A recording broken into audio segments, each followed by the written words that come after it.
Olá pessoal, aqui é o professor Vitor Fernandes, tudo bem? Estou divulgando esse vídeo aqui para demonstrar para vocês um pouquinho sobre como funciona o meu trabalho. Eu sou professor de física e trabalho com uma espécie de assessoria acadêmica e acompanhando os alunos durante todo o desenvolvimento da disciplina, tá? Então, o meu trabalho é baseado em videoaulas, conforme essa que vocês vão ver aqui. Eu vou resolver um trechinho aqui da atividade de estudo 01 para vocês darem uma olhada de como funciona o meu trabalho.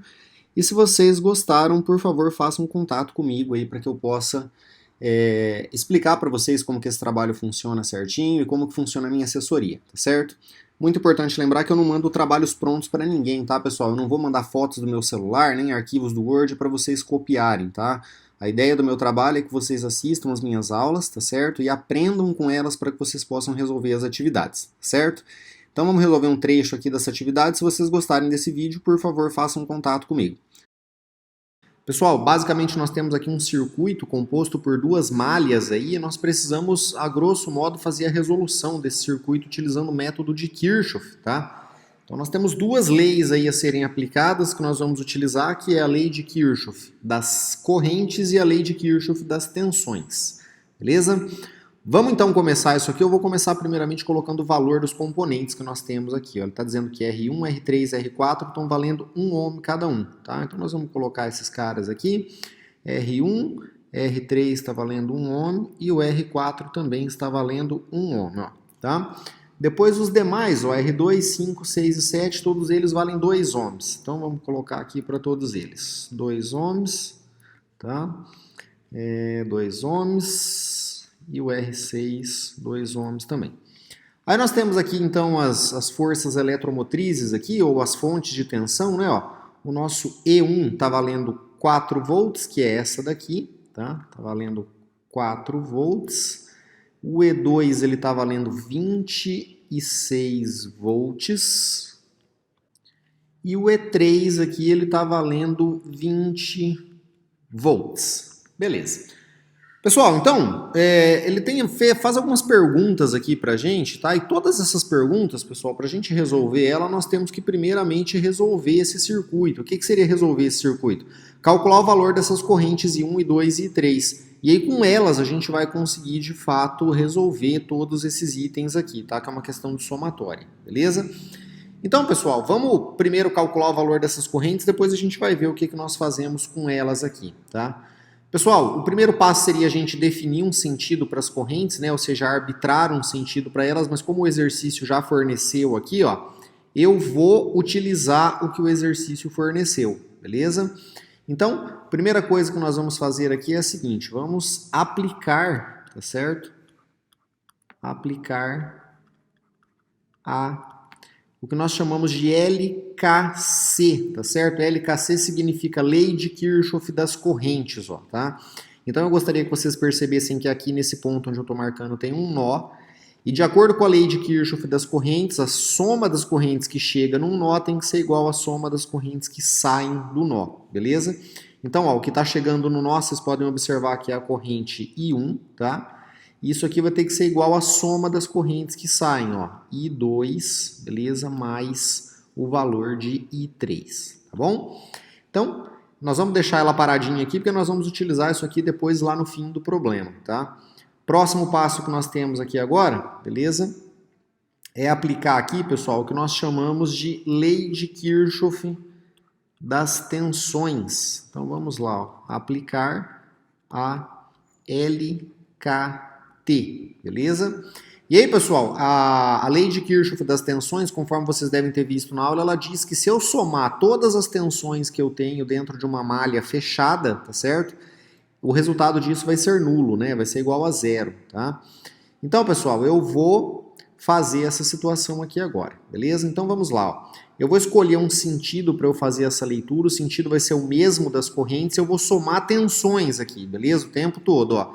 Então não vamos nos esquecer que nos resistores, tá? A tensão em cima dos resistores, ela é dada pelo valor de R, que é o próprio resistor, vezes o valor da corrente I que passa por ele, tá certo? E aí, pessoal, ó, eu vou fazer a seguinte situação aqui, tá? Vamos lá, eu vou começar desse ponto aqui para a gente fazer a leitura. Então, ó, eu vou ler no sentido da corrente I2, que é a corrente dessa malha aqui, tudo bem?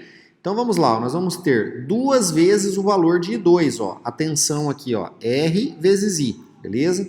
Então duas vezes o valor de I2. E eu já vou colocando aqui então, ó, tá?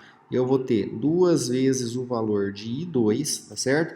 E nós vamos somando todas elas, ó. Nesse resistor também passa I2, então eu vou ter mais 2 I2 nele também, tá? Aí eu vou ter aqui, ó, seguindo a corrente, pessoal, eu vou passar pelo terminal positivo da fonte primeiro, ó, tá? Então eu vou ter aqui mais 4, ó, beleza? Esse aqui é o terminal positivo dela. Então, é só tensões, eu não preciso multiplicar pela corrente, né? Já é tensão direto, ó. Mais 4, tá? Que soma aqui, ó, outra tensão, né? Então, mais 1 vezes o valor de I2, tá certo? Agora eu vou descer aqui, ó. Tudo bem? Estou percorrendo a malha inteira, tá? Então, menos, eu vou passar por esse negativo aqui, ó. Isso é uma tensão, menos 20, tá? E agora, pessoal, ó, eu vou fazer a leitura desse resistor R6, tá? Gente, eu vou usar uma técnica aqui e ela deixa bem mais fácil o nosso processo, que é o seguinte, ó. Eu não vou considerar I3 agora, nesse momento, tá? O que eu vou considerar aqui, pessoal? Eu vou considerar que nas duas malhas, tá? Nessa malha aqui passa a corrente I2 e nessa malha aqui, ó, passa a corrente I1. E aí depois eu vou utilizar esse 3 lá no final, ó, porque se eu encontrar o valor de I1 e se eu encontrar o valor de I2, tá? Eu consigo automaticamente encontrar o valor de I3. Então eu fico só com duas incógnitas aqui no sistema. É uma técnica que a gente usa aí para simplificar, tá? E vocês vão ver que vai dar certinho, beleza?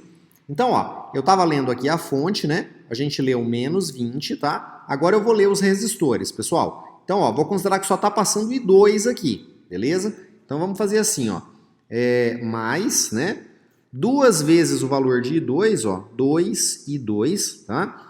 E aí, pessoal, eu quero que vocês entendam o seguinte, ó. Nesse resistor está passando I2 do lado de cá, tá certo? Desconsiderei I3, tá?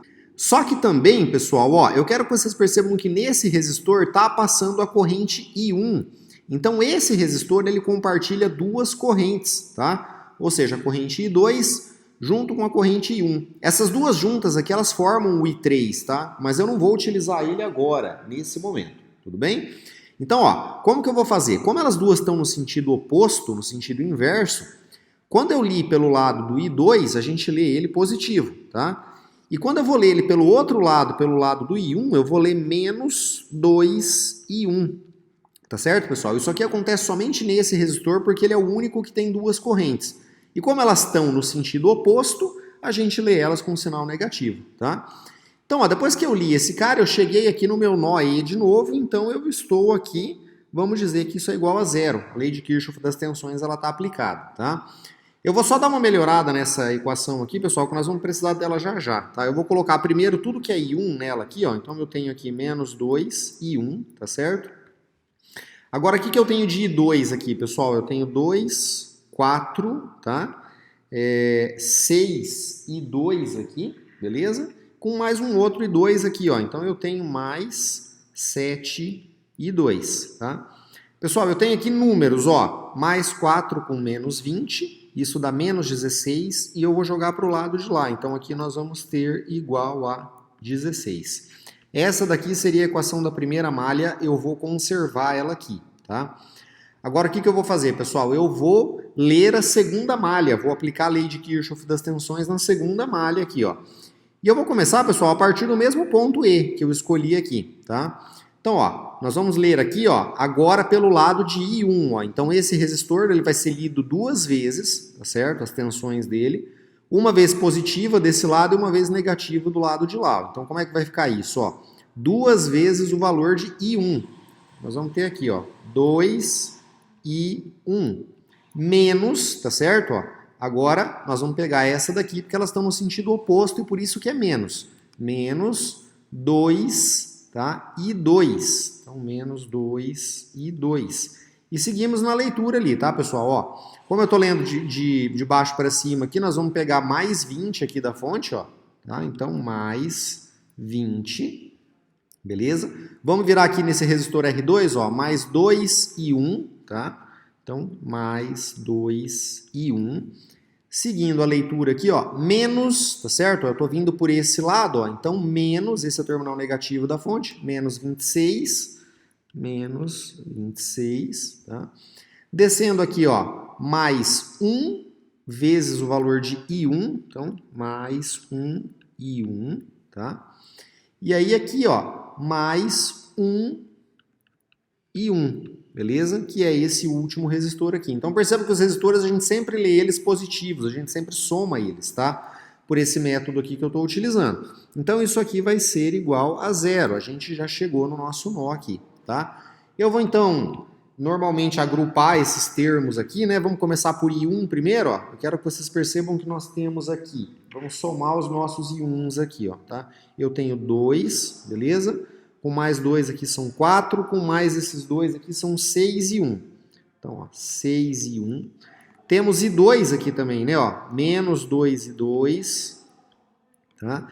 E isso aqui vai ser igual. Vamos pegar os números que nós temos aqui, tá, pessoal? Eu tenho 20 com menos 26. 20 com menos 26 dá menos 6. E esse menos 6 eu jogo para o lado de lado igual, ele fica 6 positivo. Então aí, gente, nós conseguimos escrever aqui um sistema de equações para resolver o valor dessas duas correntes aqui, ó, I1 e I2, tá? Então vamos colocar esse sistema aqui, beleza? A primeira equação que nós temos ali, ó, menos 2 e 1, mais 7 e 2, isso aqui é igual a 16, tá? Essa outra aqui, ó, 6 e 1, tá? Menos 2 e 2, e isso aqui vai ser igual a 6. Pessoal, agora eu preciso resolver esse sistema. Bom, vocês podem resolver isso aqui de uma série de maneiras diferentes, tá? Pode ser por substituição, por soma, por Cramer, enfim. Eu vou fazer pelo método da soma, tá? Como é que é o método da soma? Eu vou multiplicar, tá certo? Eu vou escolher excluir ou I1 ou I2 aqui do meu sistema, né? Então eu vou, por exemplo, excluir o I2. Para eu excluir o I2, eu vou vir aqui multiplicar a equação de cima, ó, pelo coeficiente do I2, tá? Então, vezes 2, ó, tá? E a equação de baixo eu vou multiplicar pelo coeficiente do I2 também, 7, beleza? Isso daqui está acontecendo porque esse 2 aqui ele é negativo, tá, pessoal? Se por acaso fossem os dois positivos, eu ia ter que multiplicar um desses dois aqui por um número negativo, tá? Ó, ou menos 2 ou menos 7 para eu poder cancelar um com o outro. Como eles já estão invertidos, eu multiplico por 2 positivos aqui, ó, tá? Como é que vai ficar esse sistema, então, depois dessa multiplicação, pessoal? Então, vamos fazer aqui, né? Ó. Eu vou ter menos 4 e 1, é a equação inteira, tá? Que a gente multiplica. Menos 4 e 1, mais 14 e 2, beleza? Isso aqui vai ser igual a 16 vezes 2 dá 32, ó, tá? Agora, 6 vezes 7 aqui nós vamos ter 42 e 1, beleza? Menos 7 vezes esse menos 2 aqui dá menos 14 e 2. Observe que eles dois ficaram iguais, ó, tá? Então eles vão ser cancelados. Igual 7 vezes 6 aqui dá 42, beleza? Então eu vou vir aqui, pessoal, agora e eu vou somar essas duas equações. Por isso que esse nome é chamado de método da soma, tá? E o que que fica aqui, pessoal? Ó, 42 e 1 com menos 4, tá? Nós vamos ter aqui 38 e 1, beleza? O 14 aqui com menos 14 ele se cancela, né? Ó, ele sai fora, tá? E aí eu tenho aqui 32 com mais 42, se vocês somarem isso dá 74, beleza? Com isso eu já consigo encontrar o valor de I1, depois eu vou buscar o I2, tá? Então I1, ele vai ser igual a 74 sobre 38, tá? E se vocês fizerem esses cálculos aí, o nosso I1 deu... Desculpa aí, gente, tá falhando a voz hoje. Aproximadamente 1,95 amperes aqui, ó. Amperes, unidade de medida de corrente, né? Então agora, ó, eu tenho o valor de I1, eu vou escolher qualquer uma dessas duas equações aqui do sistema para eu poder encontrar o valor de I2, tá? Eu vou, por exemplo, escolher a primeira, aí eu vou substituir o valor de I1 na primeira equação aqui, tá? Mas... tanto faz, é de cima ou de baixo, né? Então eu vou ter aqui, ó, menos 2, né? Que multiplica o valor do I1. 1,95, tá? Mais 7 e 2, isso aqui é igual a 16. Beleza? Eu já fiz a continha aqui, pessoal, dá menos 3,9 mais 7,2, isso aqui é igual a 16. Então, vou passar o 3,9 para lá, vou passar o 7 dividindo, tá? Então, o nosso I2, ele vai ficar 16, né? Mais 3,9, isso aqui dividido por 7, beleza? Fazendo esses cálculos aí, pessoal, vocês vão chegar à conclusão de que o I2, ele vale 2,84 amperes, tá? Então, ó, foi calculado o valor de I1, foi calculado o valor de I2, mas está faltando uma coisinha para a gente calcular aqui ainda, tá? Lembram que eu excluí o I3 daqui? Certo? Então, agora que eu tenho o valor de I2 e eu tenho o valor de I1, eu vou calcular o I3. E aí fica bem mais fácil da gente resolver o sistema aqui, tá? Então, ó, vamos lá, calculando o I3, ó.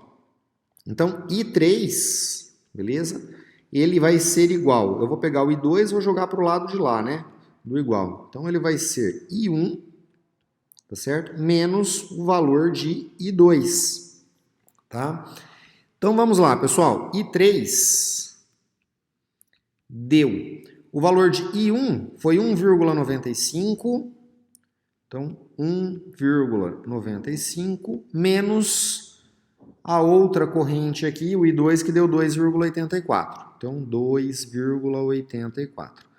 Fazendo esses cálculos aí, pessoal, vocês vão chegar à conclusão de que o nosso I3 ele deu menos 0,89 amperes aqui, ó. Tá? Então, o nosso I3 ele também está calculado. Pessoal, agora sim a gente tem condições de resolver aquelas perguntas, mas a primeira coisa que eu vou dizer para vocês aqui é a seguinte. Por que o I3 ele ficou com um sinal de menos, tá? Pessoal, ele ficou com um sinal de menos porque o sentido que foi escolhido para ele aqui, ó, que o exercício deu, ele não é o sentido de verdade aqui da corrente I3. Se ela deu esse sinal negativo, na verdade quer dizer que a corrente I3 ela está para baixo aqui, ó, e não para o lado de cima. Então, toda vez que as correntes dão valores negativos, quer dizer que o sentido arbitrado não é aquele que a gente escolheu, tá certo? É simplesmente isso. O valor é 0,89, mas ela está invertida aqui. E isso vai ser muito importante para a gente poder resolver esse circuito, tá?